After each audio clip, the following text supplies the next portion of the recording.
Firman Tuhan diambil dari Lukas 22 ayat 63 sampai 23 ayat 25. Dengarlah firman Tuhan. Dan orang-orang yang menahan Yesus mengolok-olokkan dia dan memukulinya.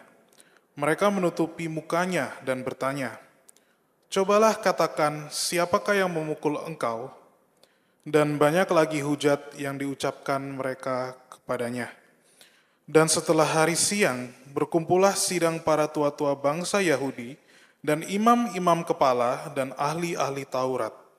Lalu mereka menghadapkan dia ke mahkamah agama mereka. Katanya, "Jikalau engkau adalah Mesias, katakanlah kepada kami." Jawab Yesus, "Sekalipun aku mengatakannya kepada kamu, namun kamu tidak akan percaya.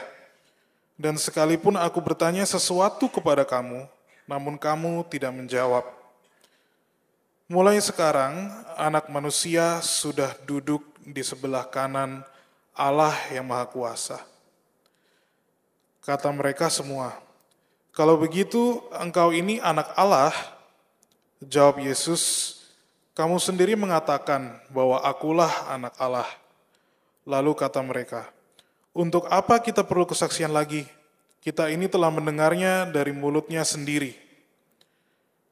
Lalu bangkitlah seluruh sidang itu dan Yesus dibawa menghadap Pilatus. Di situ mereka mulai menuduh dia, katanya, "Telah kedapatan oleh kami bahwa orang ini menyesatkan bangsa kami dan melarang membayar pajak kepada Kaisar. Dan tentang dirinya, ia mengatakan bahwa ia adalah Kristus, yaitu Raja." Pilatus bertanya kepadanya, "Engkaukah Raja orang Yahudi?" Jawab Yesus, "Engkau sendiri mengatakannya." Kata Pilatus kepada imam-imam kepala dan seluruh orang banyak itu, "Aku tidak mendapati kesalahan apapun pada orang ini."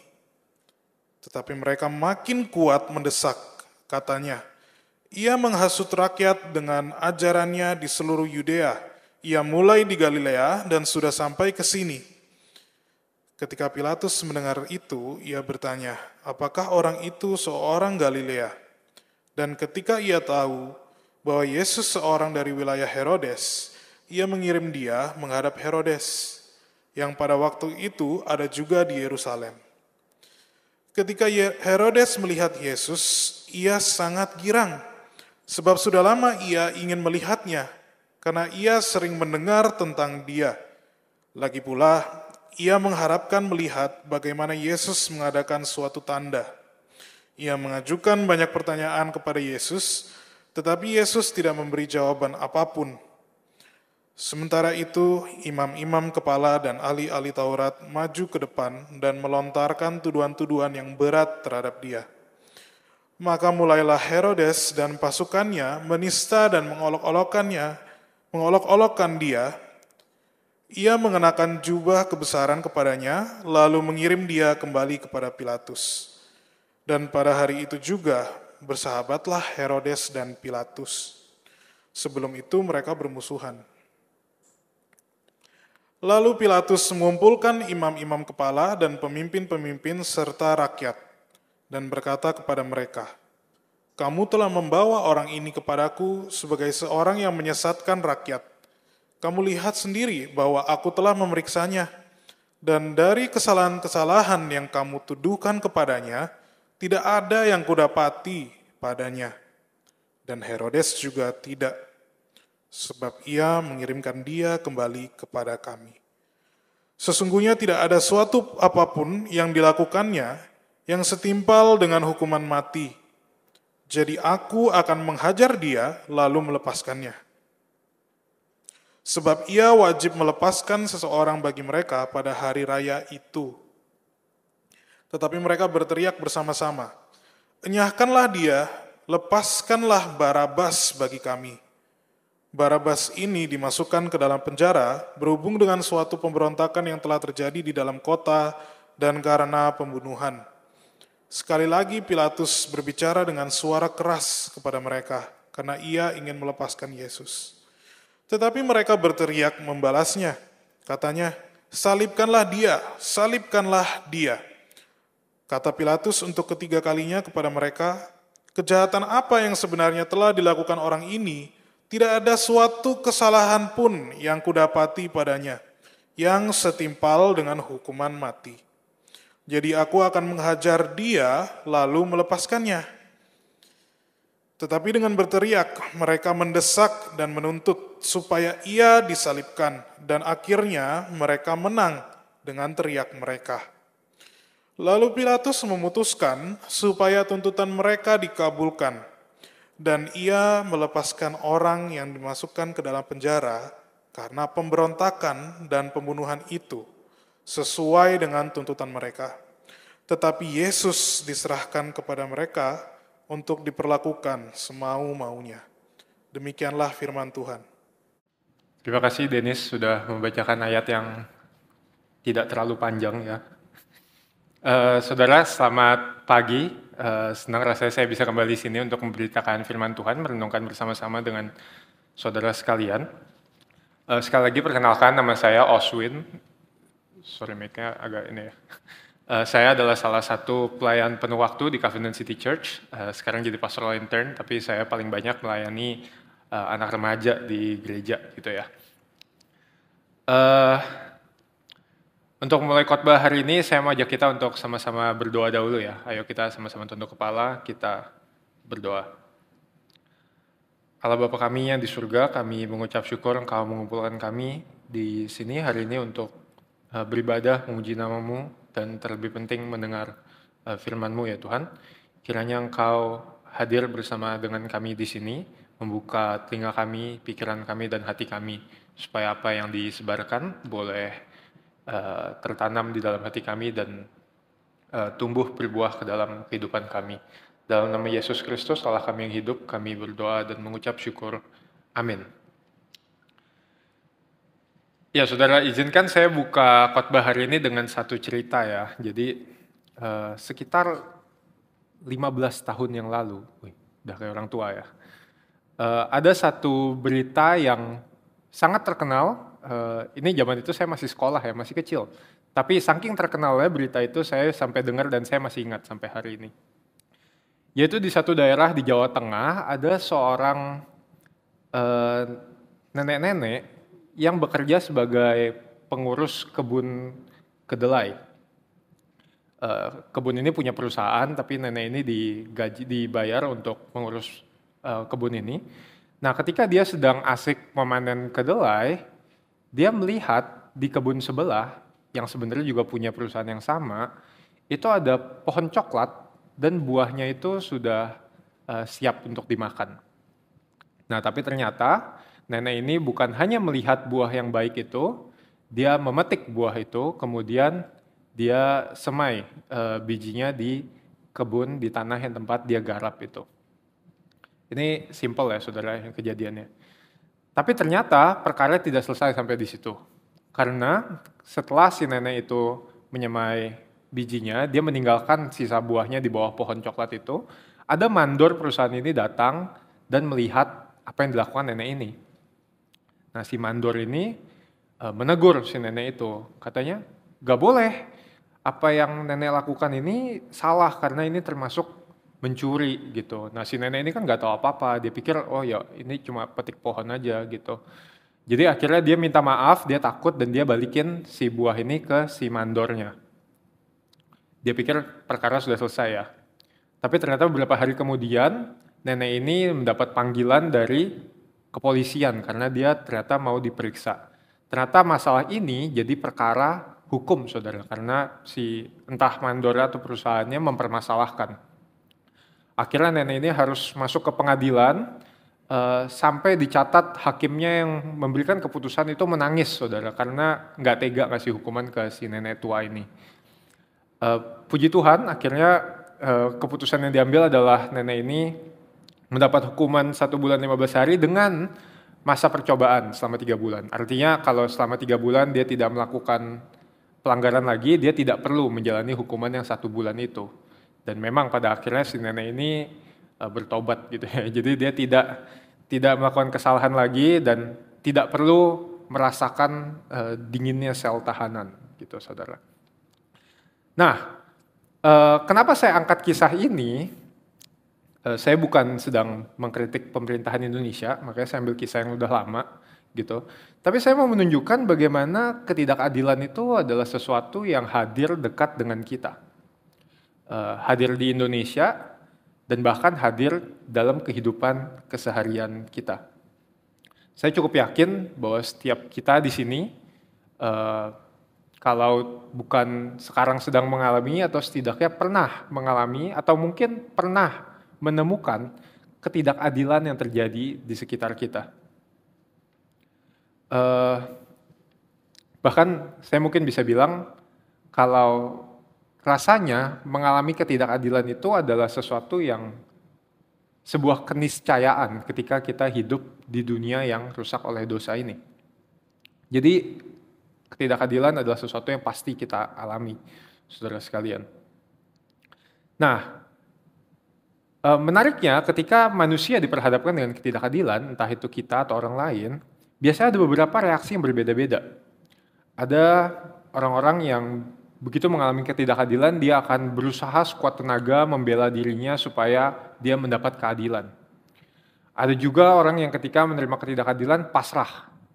Ya udahlah, gitu ya, dia cincailah gitu. Dia menyerah karena merasa tidak ada yang bisa dilakukan dan memang dia hanya bisa tunduk atau submit terhadap ketidakadilan ini.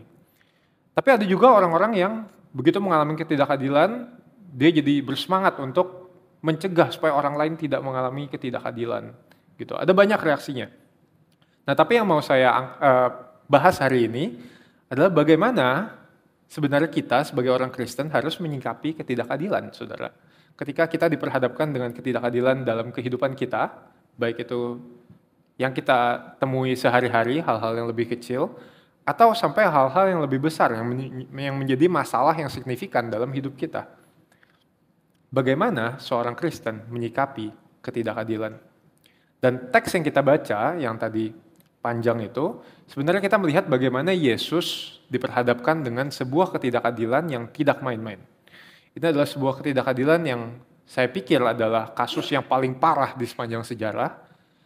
Tapi kita mau lihat bagaimana Yesus bisa menyikapinya, dan inilah yang akan kita teladani dalam kita menyikapi ketidakadilan. Nah, saudara, dalam teks yang kita akan bahas hari ini, teksnya panjang tapi juga sangat menarik. Ada banyak sekali hal yang bisa kita kupas, tapi saya juga gentar gitu ya di hadapan Tuhan, apa yang harus saya sampaikan dan tidak saya sampaikan. Tapi hari ini saya mau ajak kita untuk melihat 3 hal dalam teks ini yang bisa menolong kita untuk bisa menyikapi ketidakadilan dalam dunia ataupun dalam kehidupan kita. Yang pertama adalah ketidakadilan, kita harus mengerti akan ketidakadilan yang lahir dari dosa. Kita juga harus mengerti kuasa Allah yang lebih dari kuasa dosa. Dan terakhir kita harus bisa mengerti kasih Allah yang memulihkan keadilan. Saudara, cara teks ini ditulis itu sangat menarik karena bentuknya, atau mungkin ketika saya membaca dan mempelajari teks ini, saya bisa mengerti dengan berbagai lapisan, gitu saudara. Jadi kalau biasanya kita bahas khotbah itu dengan pembagiannya ayat sekian sampai ayat sekian, kemudian ayat sekian sampai ayat sekian, hari ini modelnya akan sedikit berbeda. Kita akan lihat teks ini secara keseluruhan, tapi melalui 3 lapisan yang berbeda. Kalau saudara bingung, nggak apa-apa, kita akan masuk aja, semoga bisa menjadi lebih jelas ya. Oke, kita akan masuk ke poin yang pertama, saudara, tentang ketidakadilan yang lahir dari dosa. Ketika kita mulai baca teks ini, kita disambut oleh Lukas dengan satu penggambaran yang tidak mengenakan ya, satu keadaan yang gelap dan mungkin suram. Kita lihat kalau ini satu film, skenarionya adalah Yesus yang sedang dipegang oleh pasukan-pasukan, kemudian dia diolok-olok dan dipukuli. Saudara, ini bukan satu tindakan yang biasa saja ya, karena bukan hanya Yesus disakiti secara fisik, tapi juga ia diserang secara martabat.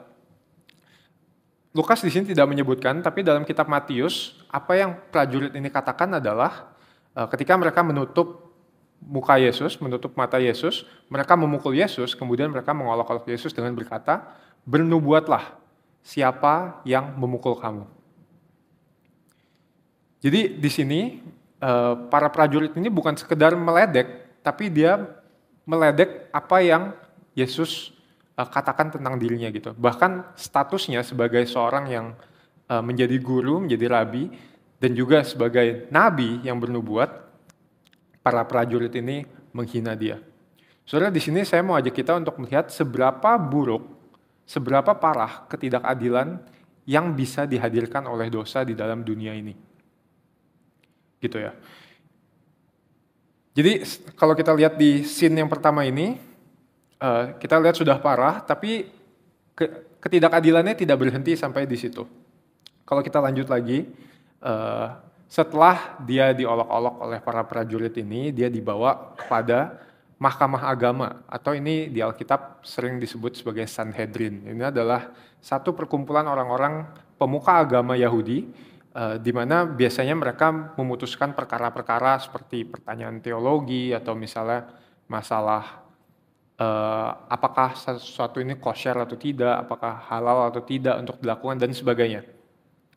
Yesus dibawa kepada Sanhedrin ini untuk dihakimi secara hukum agamawi mereka. Apakah Yesus ini bersalah, apakah Yesus sungguh sudah menista agama seperti yang mereka sangka-sangka atau tidak.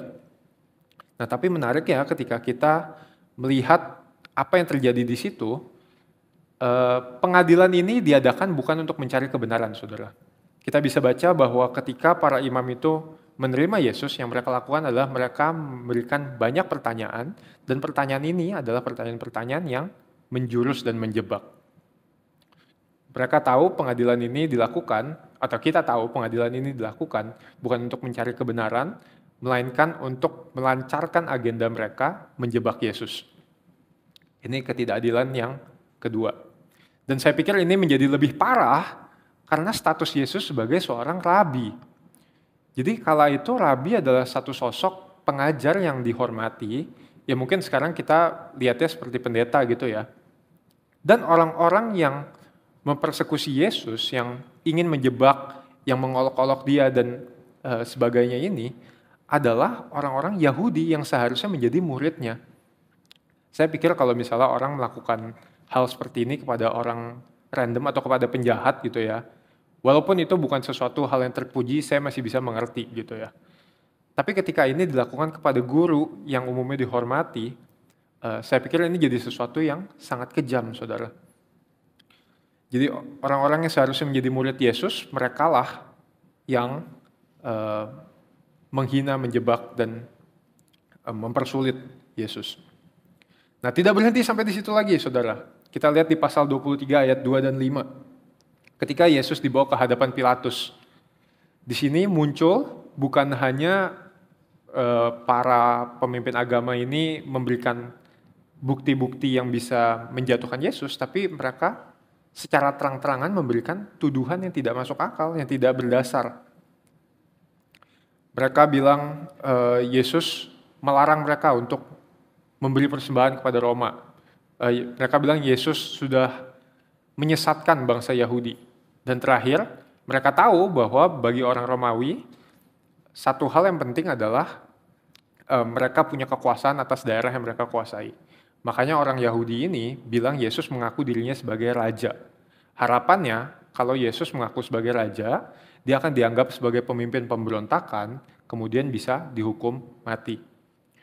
Di sini tidak dicatat bagaimana Pilatus berbincang dengan Yesus, tapi di Yohanes kita tahu bahwa Pilatus punya percakapan yang lumayan panjang, dan Pilatus menemukan bahwa Yesus sesungguhnya tidak sedang memulai sebuah pemberontakan. Tapi lagi-lagi Pilatus ditekan oleh orang-orang Yahudi, oleh para pemimpin Yahudi, supaya Yesus dihukum. Lagi-lagi sebuah ketidakadilan. Setelah dibawa ke Pilatus, dibawa ke Herodes, di situ pun hal yang sama terjadi. Herodes melihat Yesus bukan sebagai Allah, tapi dia melihat Yesus sebagai satu sosok penghibur mungkin ya, yang bisa melakukan magic tricks.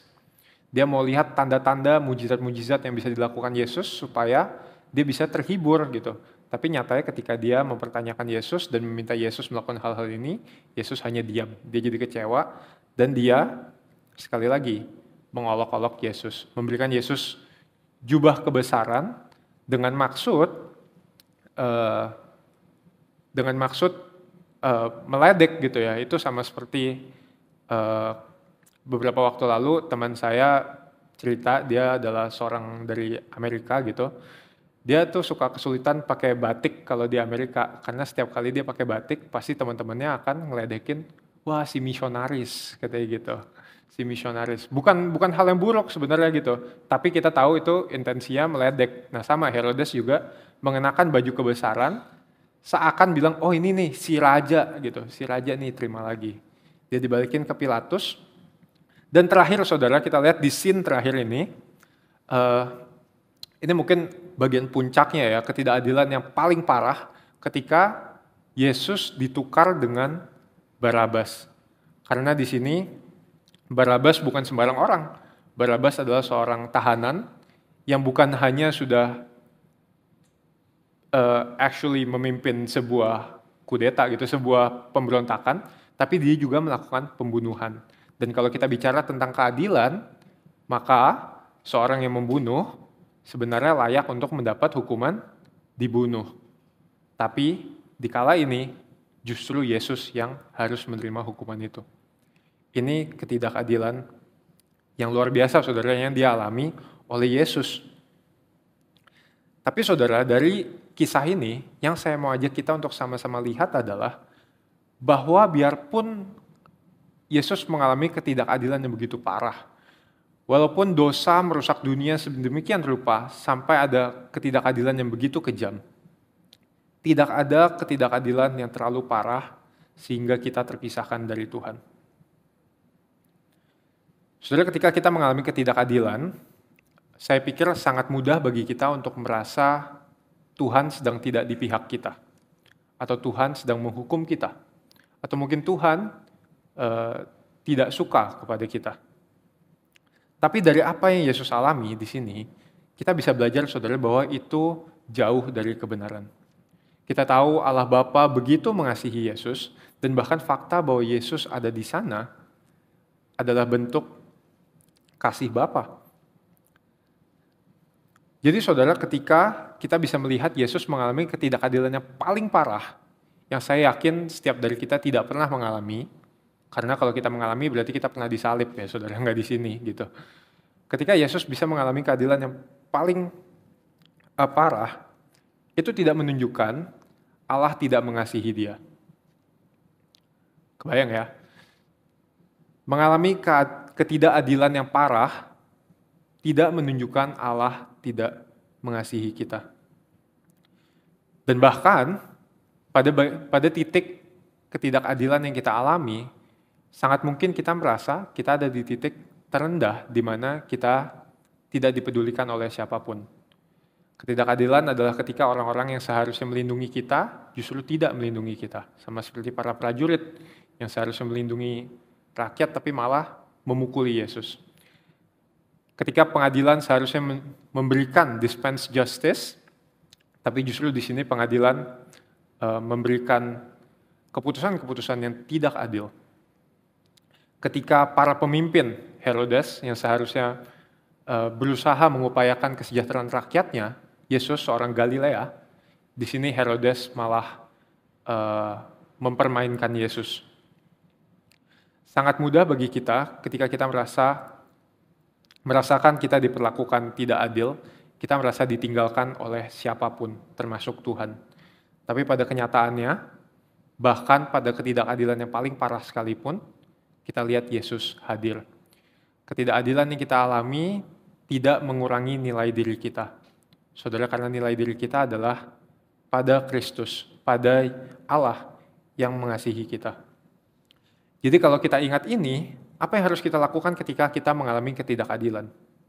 Jawabannya adalah tetaplah berpegang pada Yesus. Ketika kita tidak bisa mengerti apa yang sedang terjadi, ketika kita tidak bisa melihat atau mendengar, bahkan merasakan pekerjaan tangan Tuhan, percayalah bahwa Tuhan hadir, saudara. Lagi pula ini bukan sesuatu yang asing.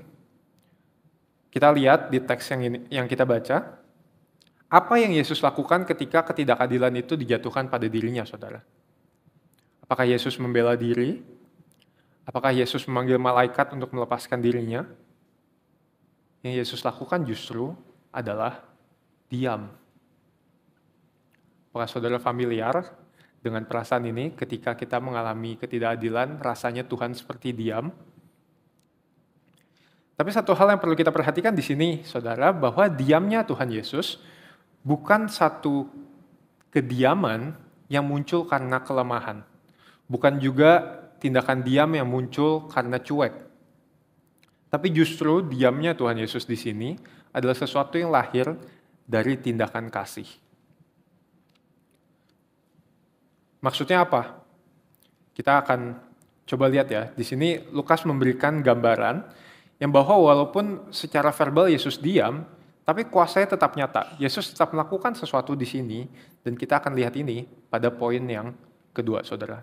Sekali lagi, saya mau ajak kita untuk kembali lagi ke seluruh bagian pasal kita, dan saya mau ajak kita lihat bagaimana di tengah ketidakadilan ini, Yesus sesungguhnya berkuasa.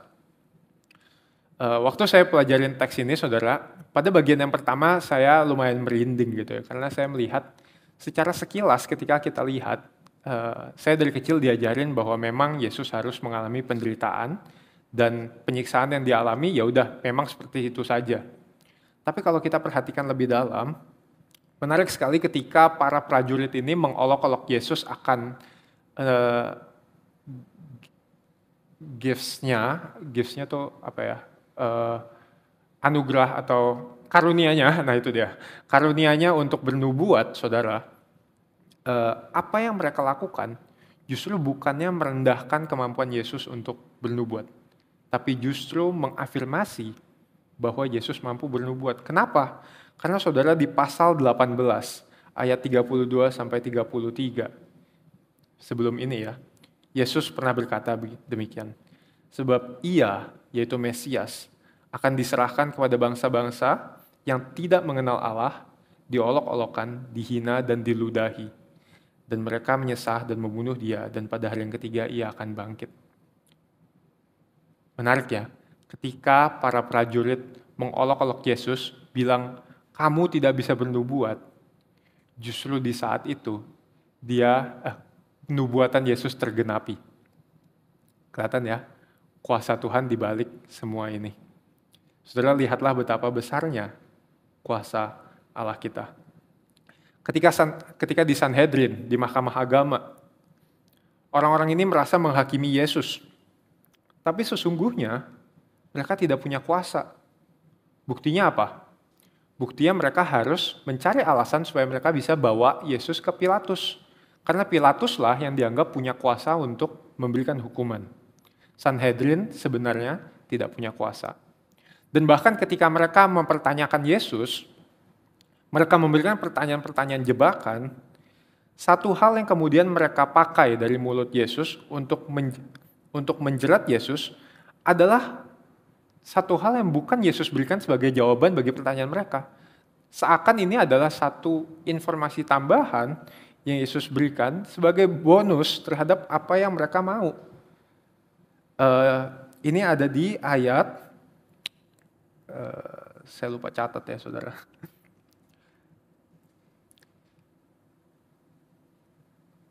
Ada di ayat 69. Kita lihat ketika mereka bertanya, Yesus menjawab, sekalipun aku memberitahu kepadamu, kamu tidak akan percaya, sekalipun aku bertanya, kamu tidak akan menjawab. Tapi di ayat 69, Yesus bilang, mulai sekarang anak manusia sudah duduk di sebelah kanan Allah yang Maha Kuasa. Dan ketika Yesus menyebut dirinya sebagai anak Allah, inilah yang dipermasalahkan oleh Sanhedrin. Saudara, ketika Sanhedrin tampak punya kuasa, itu karena Yesus mengizinkannya. Karena Yesus memberikan landasan bagi mereka untuk menjerat dia. Jadi walaupun Sanhedrin terlihat sukses dalam upayanya menjebak Yesus, sesungguhnya mereka ada di dalam kuasa Yesus. Kelihatan betapa besarnya kuasa Allah kita. Lanjut lagi saudara, ketika Yesus dibawa ke hadapan Pilatus dan Herodes, berkali-kali Lukas catat Pilatus bilang, Yesus tidak bersalah. Jadi satu sisi Pilatus tidak bisa memberi hukuman kepada Yesus karena dia merasa tidak bisa memberikan hukuman kepada orang yang tidak salah gitu ya. Tapi di sisi lain dia juga tidak bisa melepaskan Yesus karena dia didesak oleh orang-orang Yahudi. Sampai akhirnya dia dengar satu celah, oh Yesus orang Galilea, saya lempar aja. Ya udah, nih urusin Herodes, si penguasa Galilea. Dia lempar ke Herodes dan apa yang bisa Herodes lakukan, saudara? Apakah Herodes bisa menghukum? Satu-satunya yang bisa Herodes lakukan adalah meledek. Payah, saudara. Saya mikir ya, orang kalau lagi berantem, mungkin umumnya orang tuh pukul-pukulan gitu ya. Tapi kalau sampai satu pihak cuma bisa meledek, itu satu gambaran yang payah sekali, saudara. Saking nggak bisa apa-apanya, yang bisa dilakukan cuma meledek. Herodes tidak bisa memberikan hukuman, tidak bisa memberikan apa-apa yang signifikan. Dia cuma meledek Yesus, memberikan jubah, dan mengirim kembali kepada Pilatus. Jadi di hadapan Yesus, di muka Yesus, para pemimpin dunia ini, Pilatus pemimpin politik, Herodes pemimpin agama, tidak bisa apa-apa. Justru ketika Yesus bisa hadir di mana dia hadir di kala itu bukan karena penguasa-penguasa dunia memegang Yesus di tangannya, tapi itu karena Yesus memegang dunia di tangannya. Yesus yang mengendalikan semuanya. Lihatlah betapa besarnya kuasa Allah kita. Nah, saudara, apa yang bisa kita pelajari di sini?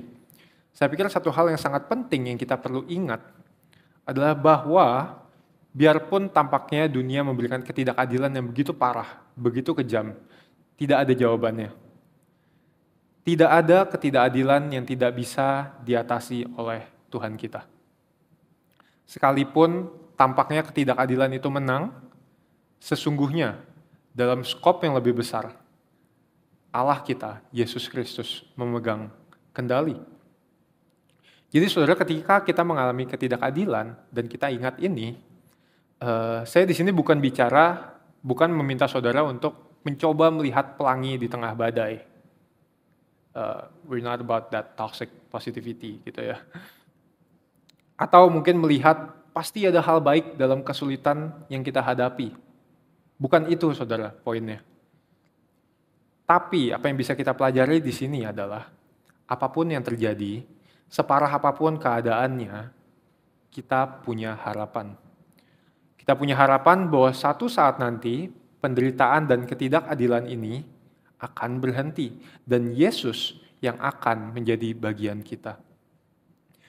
Bahwa di tengah penderitaan dan ketidakadilan yang kita alami, Yesus tidak absen. Yesus tidak tidur.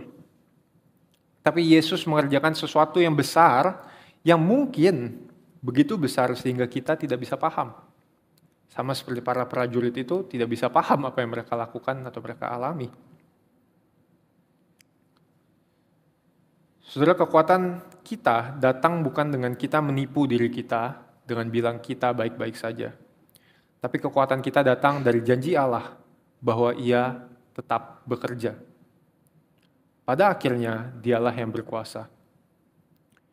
Jadi saudara, biarpun sakitnya dan penderitaannya nyata selama kita hidup di dunia ini, kita punya pengharapan. Dan kabar baiknya buat kita, tidak berhenti sampai di situ saja. Kita punya pengharapan karena Tuhan kita bukan cuma mampu mengatasi ketidakadilan, tapi Ia juga mau melakukannya, dan Ia bukan hanya mau, Dia mau melakukannya untuk saudara dan saya. Ia mau memulihkan keadilan buat ciptaannya. Kita akan masuk ke poin yang ketiga, saudara. Bagaimana kasih Allah memulihkan keadilan. Oke, di bagian terakhir ini saya akan highlight bagaimana Yesus sebenarnya punya begitu banyak kesempatan atau alasan untuk bisa menghindari penghakiman yang ditimpakan kepada dirinya, saudara. Tapi walaupun demikian, Ia memilih untuk tidak menggunakannya. Pertama kita lihat di pasal 22 ayat 71, perhatikan bagaimana Sanhedrin menutup rapat mereka dengan menyebutkan bahwa bukti yang mereka punya adalah apa yang Yesus katakan sendiri, seperti yang tadi saya sebut ya. Jadi sebenarnya di sini Yesus tidak perlu mengalami rentetan kejadian yang menyebalkan dan menyiksa ini kalau dia tidak bilang dirinya adalah anak Allah di kala itu. Kalau dia cukup berhenti sampai di memberikan jawaban, kamu tidak akan menjawab kalau aku bertanya juga. Sama seperti apa yang terjadi beberapa pasal sebelumnya ketika Yesus bertanya tentang Yohanes Pembaptis. Tapi justru di sini Yesus memilih untuk melalui ini semua dengan sengaja. Yesus pergi by his own choice gitu ya. Pada pasal 23 ayat 2, Yesus dituduh dengan tuduhan yang bisa dengan mudah ia buktikan. Pertama dia dituduh menyesatkan bangsa Yahudi. Jelas apa yang Yesus ajarkan itu semua ada di kitab bangsa Yahudi. Kedua dia dituduh meminta orang Yahudi atau melarang orang Yahudi membayar pajak kepada pemerintah Romawi. Kita tahu Yesus sendiri bayar pajaknya. Bahkan kita tahu dia mengajarkan murid-muridnya untuk bayar pajak. Jadi ini tuduhan yang sangat mudah untuk ditolak. Tinggal Yesus keluarin faktur pajaknya gitu ya, bukti pembayarannya.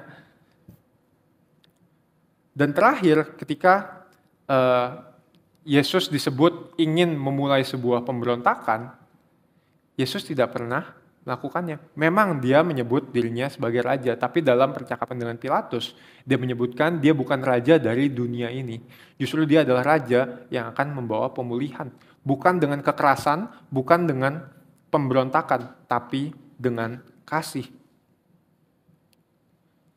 Tapi biarpun demikian, lagi-lagi Yesus tidak membela diri. Di pasal 23 ayat 14-15, ketika Yesus kembali dikirim kepada Pilatus, Pilatus mengatakan bahwa dirinya tidak menemukan Yesus bersalah. Dan menariknya di sini, Pilatus juga bilang, Herodes tidak menemukan dirinya bersalah. Nah saudara, kalau kita ingat di Perjanjian Lama, ada satu hukum yang dipegang oleh orang Yahudi dalam satu pengadilan. Yaitu bahwa kalau ada dua saksi, maka kesaksiannya jadi valid. Di sini, Yesus bukan cuma punya dua saksi, tapi dua saksinya adalah para pejabat. Herodes mengakui Yesus tidak bersalah, Pilatus mengakuinya dia tidak bersalah. Jadi seharusnya secara hukum, apa yang Yesus alami di sini tidak legal. Seharusnya Yesus dilepaskan.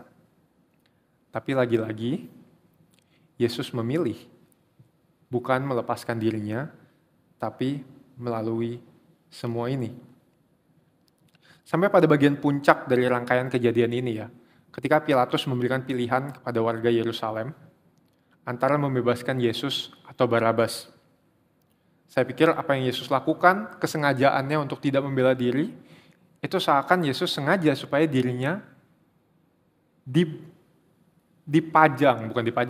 disandingkan dengan Barabas di sini. Ini semua adalah bagian dari rancangan Yesus. Kenapa bisa demikian?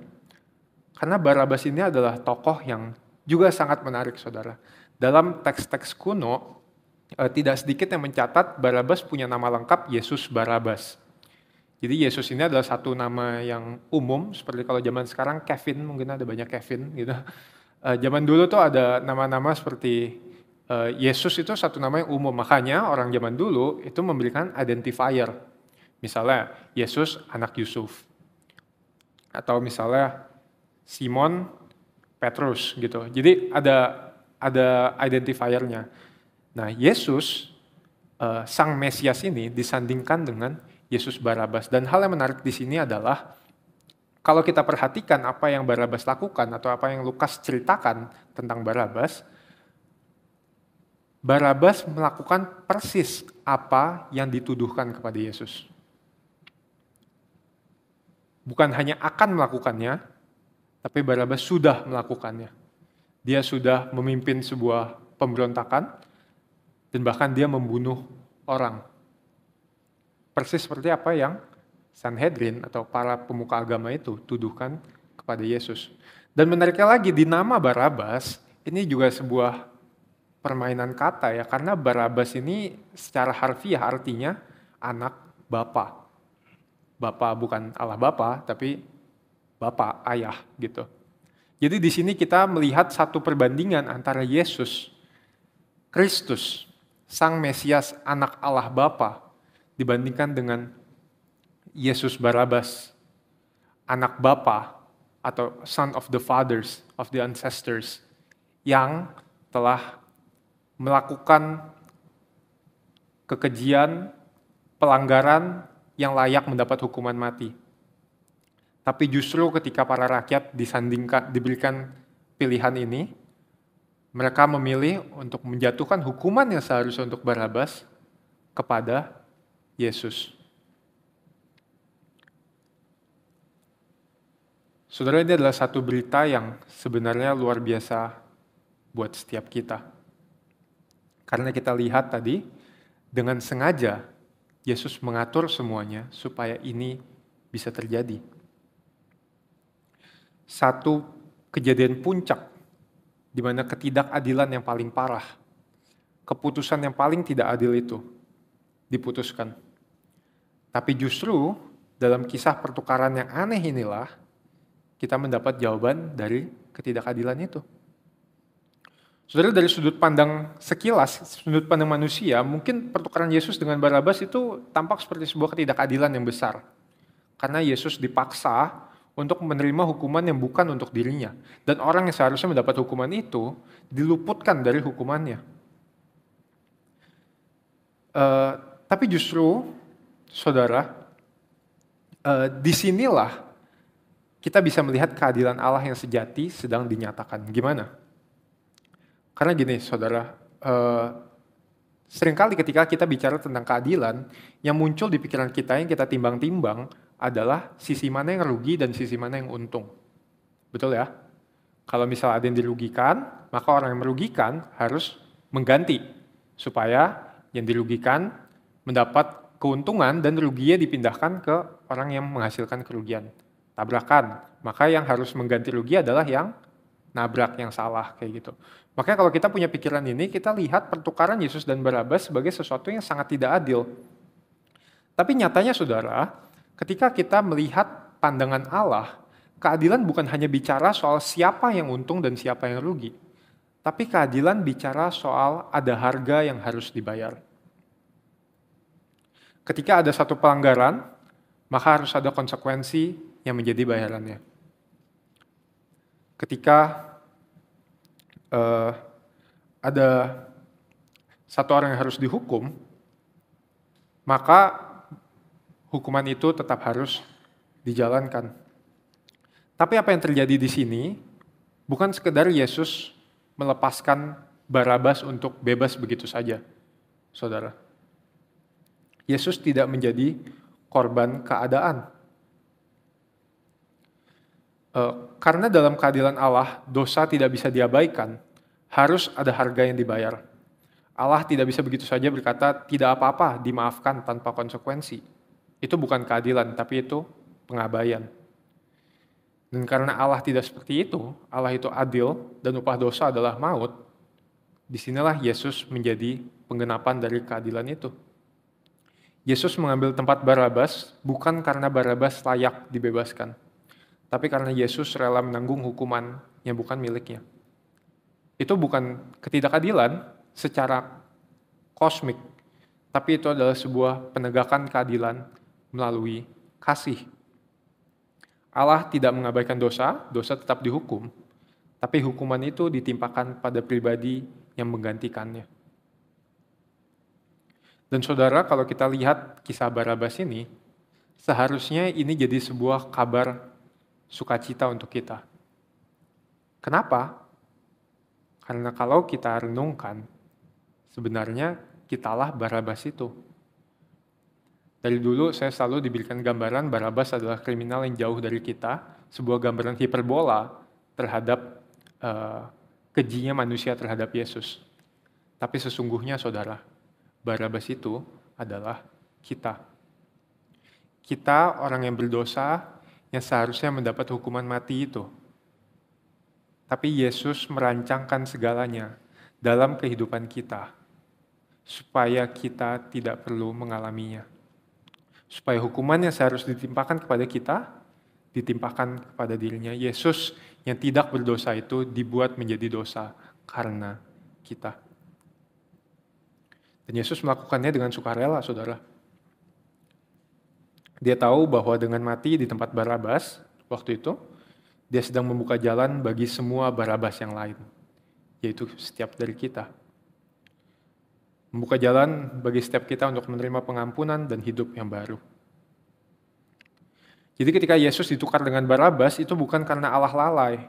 Itu karena Allah sedang menunjukkan bahwa keadilannya tetap ditegakkan. Tapi kasih-Nya memungkinkan